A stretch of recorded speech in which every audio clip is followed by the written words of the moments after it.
Shalom, family. It's good to see you all. You know why we are here. We are going to respond to Michael Rapoport. You know, he's been calling out the Black community. And I think it's right that we have something to say. This ain't no one sided thing. I know there are many that believe it should be that way. You know, you got to understand you still got these people that think there are overseers, and they're absolutely not that. So sometimes you just got to come back From the and river to the sea, let me I'm just setting everything up for now, because there are a few of his TikToks that I'm going to show. You know, if somebody think they have the right to call us out, I believe we have the right to respond, period. Now, what is going on over there? it really is none of our business. We didn't start this. And I just love how these folks keep talking about Dr. Martin Luther King. So you mean to tell me the last time you stood up for Black men and women in this country was more than 50 years ago? That's not very impressive at all. That's not very impressive. Oh, well, we were there during the civil rights movement. Yeah, but there was a lot of dirt done to our people along the way too. And that's what y'all conveniently skip over. There's a lot of dirt, and it wasn't but a year ago y'all were coming on our chats and calling us anti-Semitic, despite the fact that we have told you a multitude of times we are a Shemitic people. We are of Shem. So, and and it shows you how we are not respected, because anytime we tell you we are Shem, you still disregard it and call us anti-Semitic. That is the ultimate disrespect. And not to mention, there are Shemitic people all over the globe. And there are folks that want you to believe just this small little group of people are the Shemites and nobody else. That is so false. That is so false.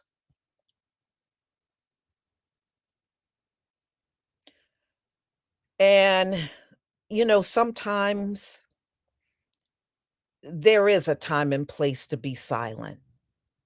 And there's a time and place where you must speak out, especially when you see someone dragging your folks day after day over a conflict that we did not start.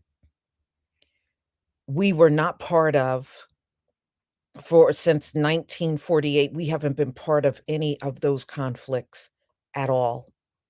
But we keep getting dragged.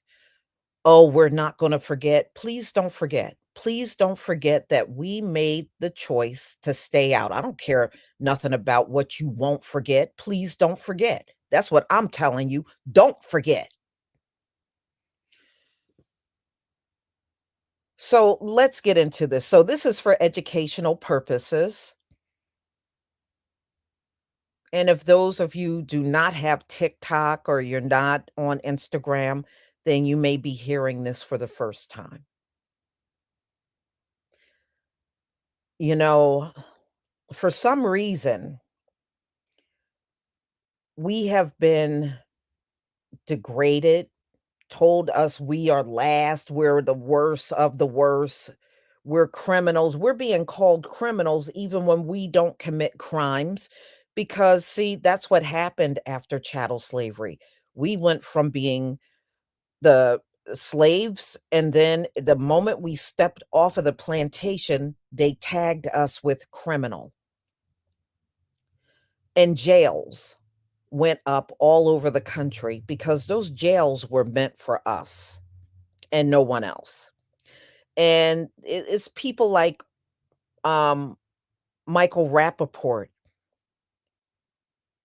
They were the owners of those prisons. But we are not going to get that heavily into history, at least not for now. I'm going to show you this video, and then I'm going to respond to what he's saying in this video for educational purposes. Let me go ahead and show this. From the river to the sea, Palestine will be free is not an impassioned cry for freedom. It means, and has always meant, up until the last 30 days, it means and has always meant the end of Israel, the destruction of Israel, the extermination of all Jews. You can't get from the river to the sea, back to the river, without eliminating Israel. You can't change the historic meaning of that while there's hostages being held. Come up with a new slogan. Come up with a new catchphrase. Put it this way. Imagine a bunch of people running around saying the N-word, N-word this, N-word that, and people going, "What are you talking about?" I go, "Well, I don't mean it the way you thought. I mean it because it's a term of endearment. It's a term of affection." All right, so let me stop right there. That slogan that he's directing towards us and then using the N word as if it's an equivalent to a slogan. First of all, that slogan did not come from our people. We did not make up that slogan. So, therefore, I don't understand why he's making this comparison to a slogan that pertains to Palestine and did not come from us, the group that he's addressing.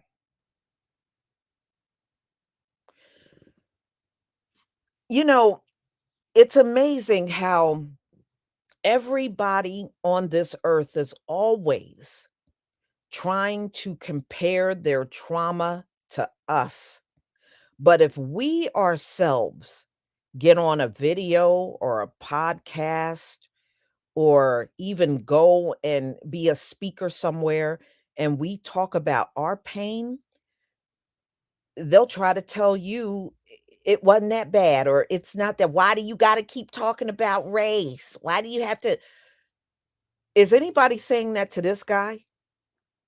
Because he is certainly talking about race over and over and over and over. But, oh, my bad. People like Michael Rapoport, when the people are racist within his group, that goes unchecked.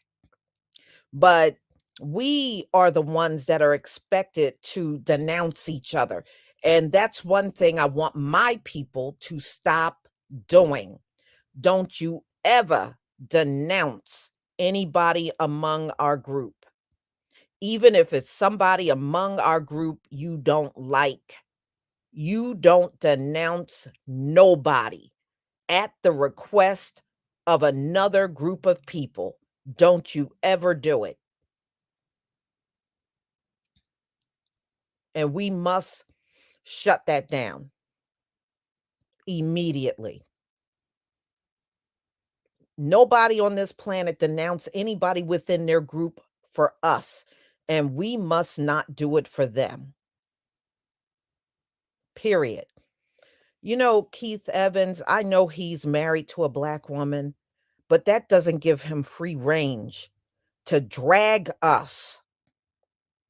And you don't get support or even what you want out of a person by insulting them. You can't call someone fat all day and all night and think that person's going to lose weight. There won't. Whenever you are negative because you want something out of a person, you're never going to get it. And that's exactly what this man is doing. So that was not a very good comparison, comparing the N word to a slogan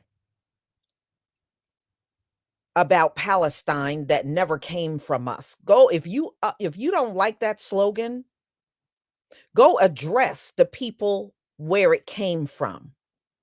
That's my suggestion to them. Find the people where that slogan came from and address them. So let's go on. Yo, if 20 American tourists, 20 American tourists, forget the 1,200 people that were murdered, slaughtered, civilians. If 20 American civilians, all African American, all black, all ages, were taken hostage, and 10 of them were murdered and raped, and there was 10 surviving American tourist hostages that were all black. Well, from what I recall, in Buffalo, New York, there was somebody, your shade, Michael, that walked into a grocery store on live stream. Listen to me now, on live stream, and killed 10 black people. You act like you're giving us examples of things that we never, ever had happen. Our people go missing year after year and never seen again.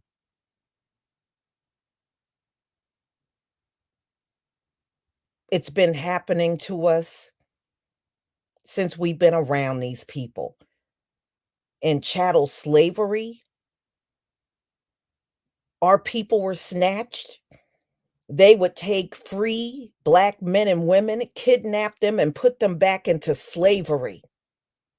After slavery, they were still trafficking our people. So, as far as we are concerned, we have been on an endless kidnapping, and it has never stopped to this very day. We don't have to imagine it. We don't have to imagine anything.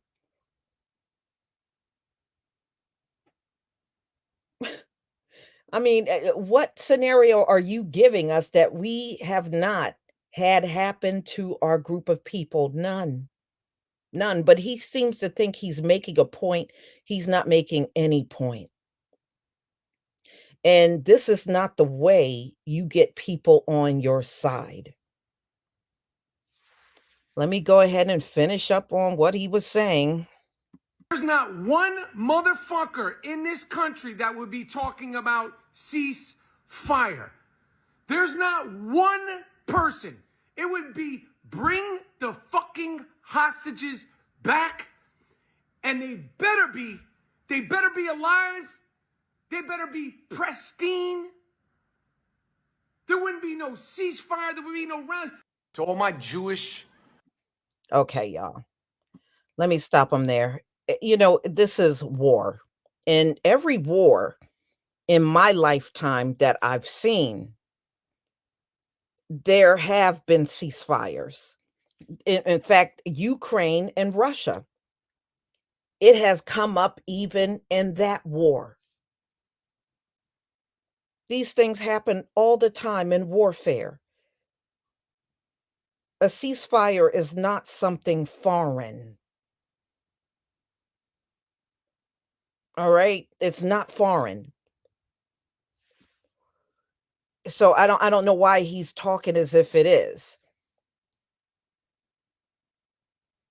Oh God, thank you so much for the super chat. Just because he got a black wife doesn't give him a pass to talk reckless.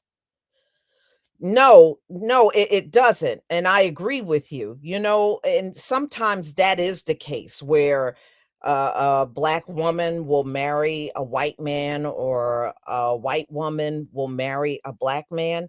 And you see this quite often. I'm glad you brought that up. On TikTok, I have seen several white women that were married to black men come on videos and attack black women. I've seen it a couple of times. And or you'll see a black woman that's with a white man and she's doing videos attacking black men. To me, why don't you just focus on who you're with and leave our names out of your mouth? So, no, I mean, a ceasefire is one of those things that are called during war. I've seen that through every war that I witnessed on this earth. Somewhere along the line, they want them to put weapons down and go to the table and talk. Michael Rapoport act like this is something foreign. It's not. But see, if you were really the advanced people that you claim you are, you wouldn't be in war at all. You wouldn't be shedding blood at all.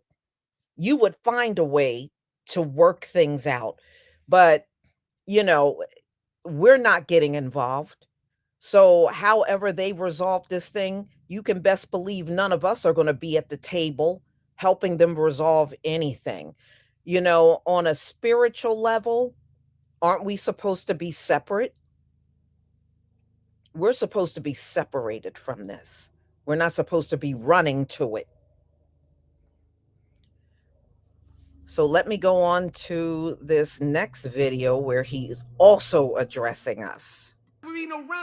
To all my Jewish friends, my Jewish brothers and sisters, stand tall. Stand tall. Do not let this fear, this sadness, this anxiety, and this dread overwhelm you. Draw strength from your family, from your friends, from your ancestors, and the worldwide bond that we share that has always put the battery in your back. We're used to being looked at as different because that's what we are. We are different, and that's a good thing. I know that Jews are looked at as weak, but we're stronger than you can imagine. That's why you hurl propaganda bullshit that we control all the money, we control the media, because it's plausible. It's plausible because we're just that good. Smart, compassionate, moral, and strong people. And we need to stand taller than ever against all those sick, dumb, uneducated, black tar in their blood fucks who hate Jews because they ain't. You hate us because you ain't us.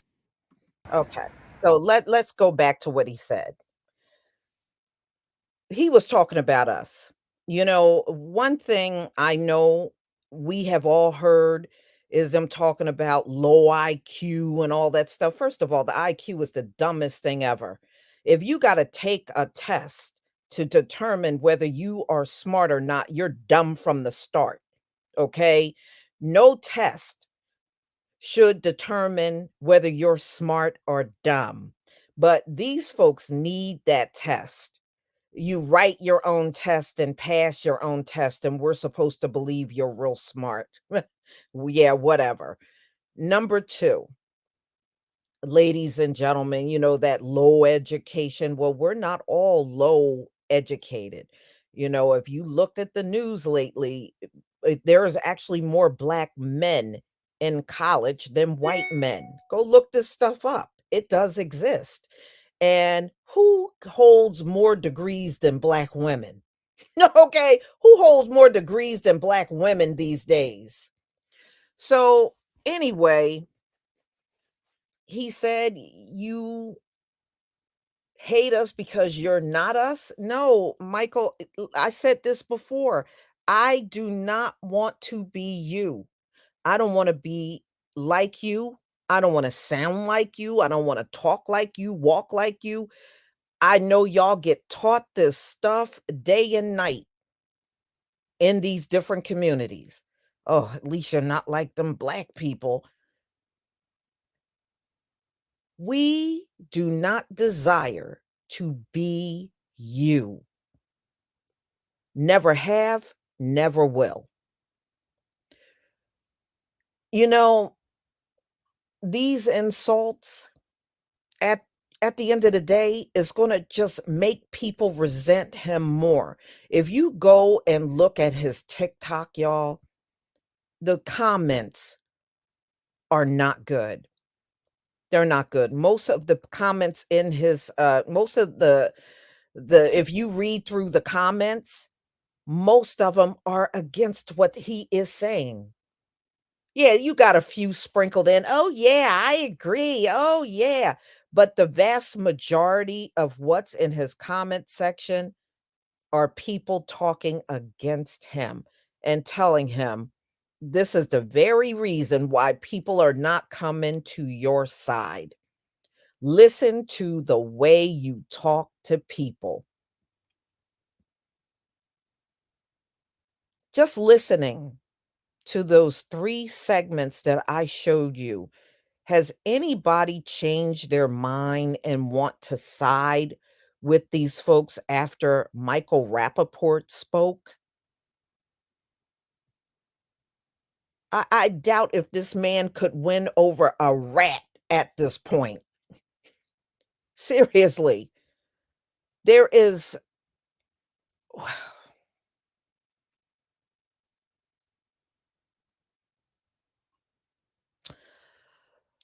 There is no need for us to pick a side. There is none. I'm not enticed to do anything after listening to this man. He got some serious problems. If anything, he should consider getting off of social media for a while because it's not serving him any good purpose in addressing a group of people like this. Or flip it around, start making videos and addressing your own people. That might do you way more good than addressing us. You are talking to and addressing a people that have been through trauma. We have been oppressed. We have faced racism. We have gotten beaten down and killed by police that have been trained by the IDF. We have not been treated like we are respectable human beings since these folks have been around us. So you take all of that, and now you expect us to take on everybody else's problems and trauma too? That is ridiculous. That is ridiculous.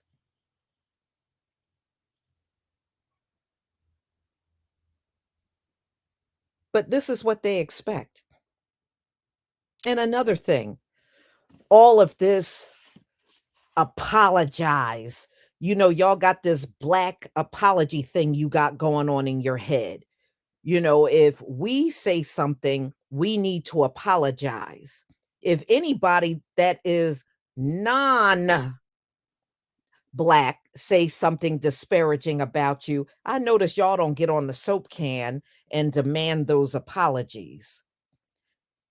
We see you. Trust me, we see you. We see you. You know, they got upset with us over Kyrie and the videos that we put out. It was around this time last year when all that stuff with Kyrie Irving had jumped off. Oh, he need to apologize. Oh, that apology ain't good enough. Oh, we need an apology. And then they came rushing to our comment section. You're anti-Semitic. You're anti-Semitic. Oh, trust me, we don't forget either. We don't forget either. But listen, y'all, George Santos lied and said he was of Jewish ancestry. And come to find out, he was not. They didn't demand nary apology from him. They didn't demand nary apology from him.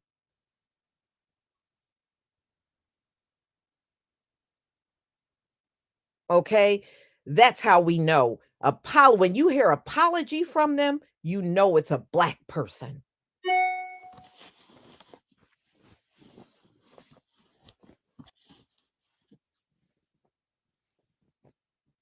So they're very explicit about who these apologies come from. Just know that, y'all. He lied and said he was Jewish, and I think he even went as far as saying his mother's family was in the Holocaust.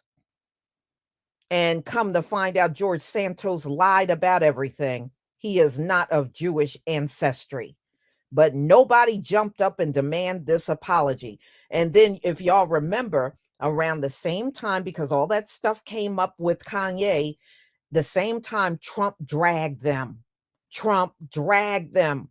He called the Jews over here in America a bunch of ingrates. Yes, he did. Go back and look. And he said it publicly. He said it publicly. Nobody got on the soap can screaming about no apology. So we see you. We see you.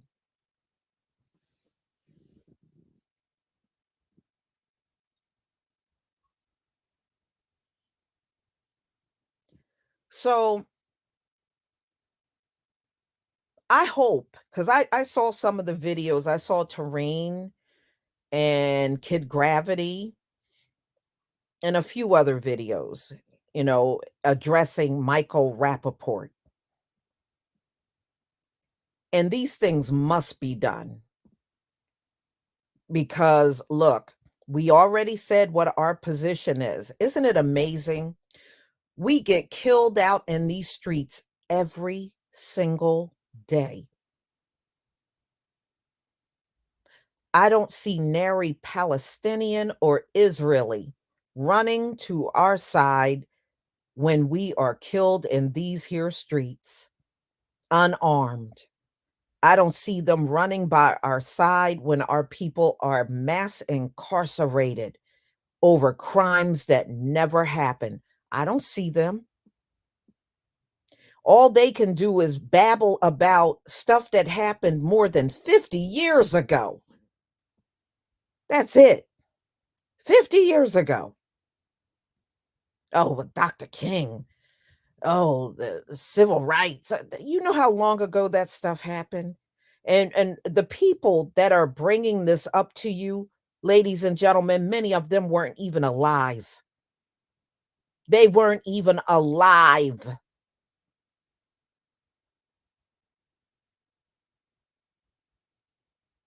But they're sitting here telling us what they did 50 years ago.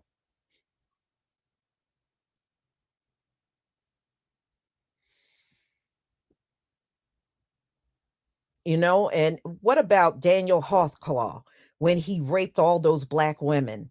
Did you see any Palestinian women, anybody from the Jewish community or any community outside of ours that came to our aid?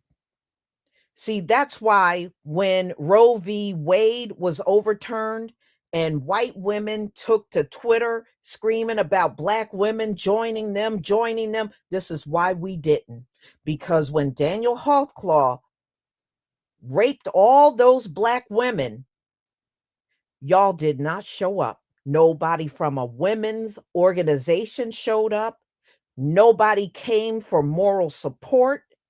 Y'all did not turn out at all. But as soon as something impacts you, you make a beeline over to us. No, it's just not going to, this one sided love affair, it's over. It's never going to be like that again. You're never going to see those days come back.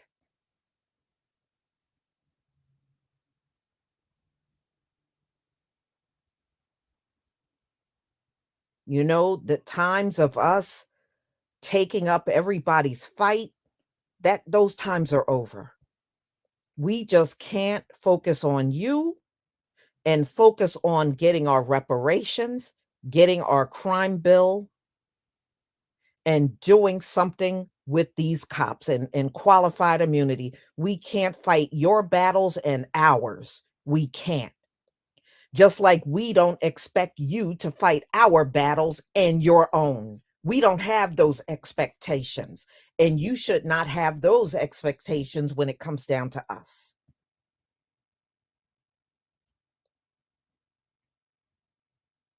Yeah, I mean, yeah, it is. He talks to us in a very abrasive, abusive, and condescending way, and really think he's going to get somewhere talking like that to us. He won't. He won't. We can't do this anymore, y'all. We got to focus on our causes and the things that we want. We can't take on the burden of the planet. We're already a broken people. We've already suffered trauma.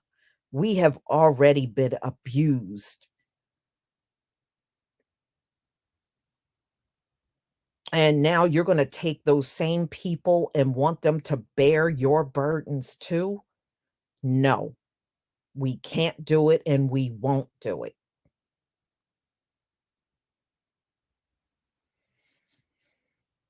So, everybody, thank you so much for being here. And Ozzy Edwards, AO God, and Judah's Lion, thank you so much for the super chats. I really do appreciate it. So, y'all, please share the live stream with as many people as you can. And we have to attend to family business. What's going on in Israel and Palestine is not family business. Thank you so much for being here. I really enjoy our time together, and I pray you enjoy the rest of your week. Shalom, family.